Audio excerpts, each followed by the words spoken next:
Welcome to Arsenal, where the weapons and war machines of military history come to life. Today, we explore the E-3 Sentry airborne early warning and control aircraft over the Persian Gulf in 1991 and the crews and opponents who gave it its reputation. A longer version with fact sheets and photos is available in the print edition on LinkedIn or by email. You can find more articles, podcasts, and resources at trackpads.com. Night hangs over the Persian Gulf, early in the air campaign against Iraq, and high above the tanker tracks and strike packages, an E-3 Sentry turns slowly in its orbit. Far below, fighters and bombers are just call signs and fuel states, but up here, the aircraft is a lone ring of light in the darkness. Controllers sit shoulder to shoulder along the cabin, strapped into their seats at radar and identification consoles, headsets pressed tight over their ears. Their hands curl around trackballs and switches as they work, nudging cursors across the scopes and entering commands while they speak in clipped call signs to fighter crews they will never meet. The air war runs through these intercoms and radios. Then, something new appears at the edge of a scope. A small spike of returns that looks just a little too clean and fast to be noise. One controller zooms in on the sector, adjusts filters to peel away ground clutter, and watches the Doppler traces settle into a signature that clearly says aircraft, not background. Identification friend or foe checks flash negative, offering no reassurances that this is a known friendly track. A pair of coalition fighters is turned toward that unknown track. On vectors the pilots cannot see with their own eyes. Their crews hear only the steady, measured instructions from the Sentry controller, a string of headings, altitudes, and range calls derived from those glowing screens. Down below, surface-to-air missile batteries and anti-aircraft guns are waiting for any intruder brave or unlucky enough to wander into their envelopes. The Sentry depends on altitude, escorts, and distance from the front lines to stay alive, because a large, unarmed jet is a tempting target in any war zone. Inside, though, the sense of vulnerability is overshadowed by the responsibility of managing the entire air picture. Operators watch for pop-up threats that appear in unexpected places, for gaps in refueling coverage that could strand strike packages without fuel, and for lost navigational fixes that might drift an aircraft toward danger. That story begins with a simple fact. Ground-based radar could not see everything commanders needed to see.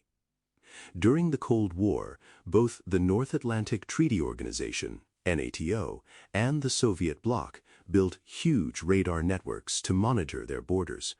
But those radars were chained to the curvature of the Earth and to the terrain around them. In a European crisis, that blind spot at low level could mean hostile aircraft over friendly cities or air bases with only moments of warning. At the same time, the nature of air warfare was changing in ways that made those weaknesses more dangerous.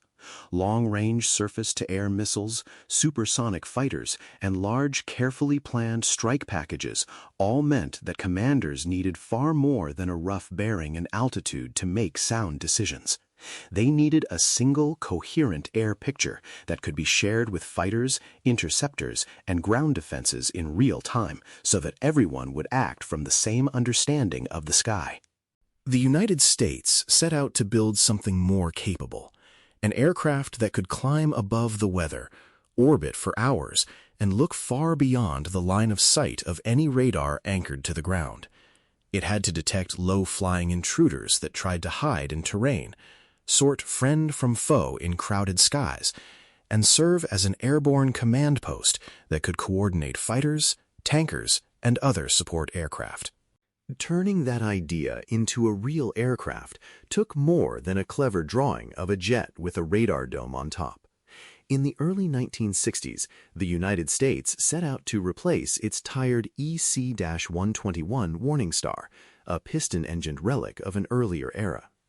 The new machine had to see low-flying threats over land instead of just high bombers over the ocean. And it had to do it with pulse Doppler radar, new computers, and digital data links. Several big names in aviation stepped forward with ideas. Boeing, Douglas, and Lockheed all offered proposals that tried to balance fuel capacity, cabin space, and aerodynamic stability with the weight and drag of a large radar system. The 7R-7 design, built around the proven 707 airliner with a rotating radar dome mounted above the fuselage, eventually emerged as the best compromise between space, endurance, and growth potential. The airliner heritage promised good range, a known maintenance space, and enough room to carve out a full mission cabin. Once the airframe choice was made, attention shifted to the radar itself. A competition produced a Westinghouse design that evolved into the AN/APY-1 and later the AN/APY-2 pulse Doppler radars, all housed in the distinctive dome. Inside the cabin, software teams taught the computers how to turn raw radar sweeps into stable tracks that controllers could easily manage on their scopes. By March 1977, the first production E-3 Sentry reached the 552D Airborne Warning and Control Wing at Tinker Base in Oklahoma. More aircraft followed into the early 1980s as crews trained, procedures evolved, and the system moved from development into regular service. At a glance, the E-3 Sentry is an American airborne early warning and control aircraft based on the 707 airliner, flown mainly by the United States and the NATO E-3 component. In broad performance terms, the Sentry cruises at around 500 miles per hour at high altitude, where its radar has the clearest view of the world below. Without refueling, it can remain on station for about 8 hours, depending on fuel load and distance from base, and with tanker support, it can stay aloft much longer, sometimes for the better part of a day. The rotating radar dome can search hundreds of miles around the aircraft, sweeping the airspace at multiple altitudes and feeding that picture into the mission computers. Production of the E-3 ran from the late 1970s into the early 1990s, with 68 aircraft built for the United States and its allies. The United States took the largest share, while NATO's multinational E-3A component operated a pooled fleet in Europe. By the time coalition aircraft headed into the Persian Gulf in 1991, the Sentry was a mature platform, born of Cold War worries, but ready for very real shooting wars. Seen from outside on the ramp, the E-3 looks like a slightly ungainly airliner with a giant hat. The modified 707 airframe carries a radar dome roughly 30 feet in diameter, mounted on 2 struts above the fuselage. The disc rotates once every 10 seconds or so, sweeping the radar beam through a full circle and giving the crew a constantly refreshed view of the sky around them. Step inside, and the airliner heritage disappears quickly. The forward cabin houses the flight deck, where a crew of 4 handles the business of flying the aircraft: an aircraft commander, a co-pilot, a navigator, and a flight engineer. Their world is the familiar one of throttles, instruments, and checklists. Behind a bulkhead, the main mission cabin begins, turning the rest of the fuselage into a flying operations room. A typical mission crew includes surveillance operators who build and maintain the air picture, scrolling through their sectors and merging new tracks into the overall view. Identification specialists focus on the question of who each radar return represents, using identification friend or foe responses, flight plans, and other clues to decide whether a track is friendly, neutral, or hostile.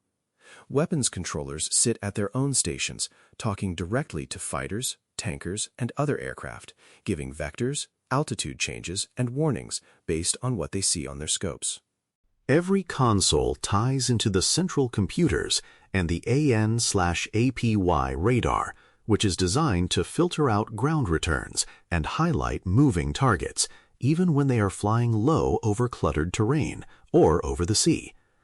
Identification friend or foe interrogators, passive electronic support measures, and multiple data links add extra layers of information, so operators can see not just where a contact is, but what it probably is and who may control it.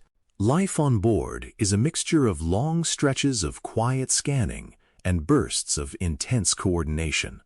The mission cabin is windowless, lit by the glow of instruments and small task lamps, with constant background noise from avionics, air conditioning, and the low rumble of the engines. Crew members rotate through stations, grab quick meals from the galley, and stretch in narrow aisles while the mission continues around them.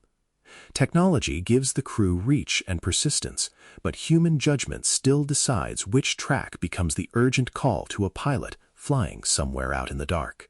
The E-3's long orbit in the dark only truly makes sense when you see how it performs under real pressure. For all its Cold War origins, its defining trial came over the deserts of Iraq and Kuwait in 1991. Coalition planners had to orchestrate hundreds of sorties a day, from strike packages and escorts to tankers, jammers, and rescue aircraft, all while watching for Iraqi fighters and surface-to-air missiles. On the first nights of the war, when strike packages swept in to hit airfields, command bunkers, and radar sites, E-3 crews watched Iraqi fighters lifting off and turned coalition interceptors toward them before most could threaten the strikers. Controllers assigned call signs, helped define kill boxes, and worked to keep different national contingents from colliding in the dark or talking over one another on the radio. The Sentry's reach proved just as important in protecting the tankers and support aircraft that kept the whole airplan alive. Refueling tracks sat well away from hostile airspace, but a lucky long-range fighter or a wandering intruder could still cause havoc if it reached those vulnerable jets. Their decisions could mean the difference between a smooth refueling and an emergency diversion. Later conflicts only reinforced that role. Over the Balkans, Afghanistan, and Iraq again in the early 21st century, the Sentry acted as a referee in crowded skies, where fighter patrols, drones, transports, and civilian air traffic shared thin slices of airspace. Controllers sometimes helped deconflict tense intercepts before they turned deadly, using the calm authority of their picture to keep everyone in defined lanes. In other moments, they coordinated quick reactions when a search and rescue mission suddenly had to thread its way through bad weather and hostile fire, with multiple nations and aircraft types involved. Ask crews and commanders what they value most about the E-3, and their answers often cluster around three words: reach, clarity, and control. The Sentry can stand back from the front line and still see deep into hostile airspace, catching threats that ground radar might miss or see too late. In the best cases, that means a fighter pilot hears a calm, timely warning rather than a rushed call when danger is already close. The aircraft's limitations are just as real in the minds of those who fly and rely on it. Physically, it is a large, unarmed jet that depends on altitude, distance, and escorts for protection. An opponent with long-range missiles or capable fighters can force the E-3 to move farther from the front, reducing its coverage and making life harder for friendly forces. Technically, the Sentry's avionics and radar have needed repeated upgrades to cope with cluttered environments, low observable aircraft, and new forms of electronic interference. From the enemy perspective, the Sentry is both a prize target and a shaping presence. Adversaries understand that degrading, jamming, or even just pushing back the E-3's orbits can complicate coalition operations, so they study ways to interfere with airborne early warning systems. At the same time, many pilots and planners on the other side of the radar beam have learned to respect what an integrated airborne warning and control platform can do. Some nations have invested in their own counterparts, often citing the need for a similar moving command post in the sky. Over its service life, the Sentry has been less a frozen design and more a rolling series of upgrades wrapped around the same basic airframe and radar dome. In every case, the essential idea stayed constant: a rotating radar feeding consoles staffed by human controllers. But the tools at those consoles grew more sophisticated with each round of hardware and software updates. Combat experience and peacetime patrols pushed that evolution forward year after year. Operations over land with complex terrain drove improvements in how the radar handled clutter and tracked low-flying targets that tried to hide in valleys or against hills. The rise of data link-equipped fighters and command centers encouraged upgrades that allowed more of the air picture to move digitally rather than by voice alone, reducing radio congestion. Export customers and partners added their own twists to the story. Some fleets emphasized national command and control roles, using the E-3 as a flying air operations center during regional crises. Across all of these variations, the aircraft's shape and core purpose remained recognizable, even as antennas sprouted on the skin, consoles evolved, and new software rewrote what crews could see on their screens. The E-3 Sentry's legacy is not confined to the sight of a jetliner with a disc on its back. Its deeper influence lies in how militaries think about the air domain itself. That concept now underpins many modern command and control systems, from newer airborne platforms to ground-based centers that expect constant feeds from multiple sources. In the decades since its introduction, the Sentry has become part of the background of many operations, a familiar call sign rather than a headline machine.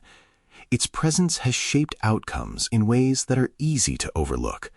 Safer refueling tracks, cleaner separation between friendly flights, early warnings that prevent ambushes, and rapid coordination when something goes wrong, all trace back to the kind of persistent airborne oversight that the E-3 provides. For enthusiasts, veterans, and students of air power, surviving E-3s are gradually shifting from frontline units towards storage and eventual museum display. Some remain in active service, still flying long, quiet orbits over training ranges and operational theaters.